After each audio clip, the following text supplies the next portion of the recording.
une alliance de médias, d'organisations de la société civile et avec une école de journalisme dont le but est de couvrir et de lutter contre la désinformation durant la prochaine élection présidentielle prévue le 25 février 2024.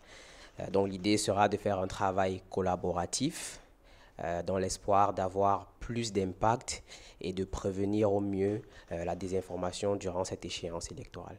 Toute initiative qui va dans la direction d'une plus grande transparence des élections est à saluer. Je pense que c'est quelque chose dont il faut se féliciter parce que c'est souvent des initiatives citoyennes et c'est des choses qui font avancer la démocratie sénégalaise, qui est quand même une démocratie qui fait référence en Afrique. Les travaux de l'Alliance seront en vigueur du 1er novembre au 31 mai, du 1er novembre 2023 au 31 mai 2024.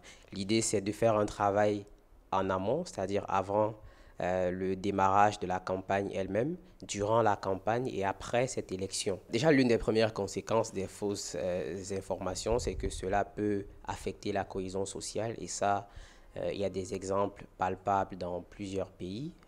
Les fausses informations donc affectent la cohésion sociale. Les fausses informations peuvent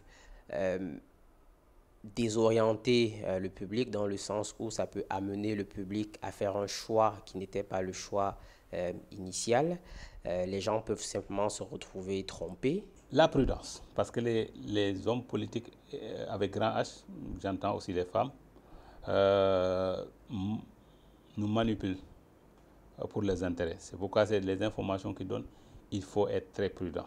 Et vous avez vu d'ailleurs que le 28 novembre, le CORED a sorti un communiqué pour attirer l'attention des journalistes et des techniciens des médias par rapport à la publication de ces chiffres autour de parrainage. C'est important pour nous, dans le cadre de cette alliance, de faire ce travail de lutte contre la désinformation pour assainir le débat public, de faire en sorte que les Sénégalais, les électeurs puissent aller aux urnes en prenant en compte les faits et aussi quelque part dire aux principaux protagonistes engagés dans cette élection que voilà, il y a un travail de vigilance qui va être fait. Nous regardons les bonnes pratiques journalistiques et si nous voyons qu'il y a vraiment des conseils et des confrères qui se comportent très bien, nous saluons cela.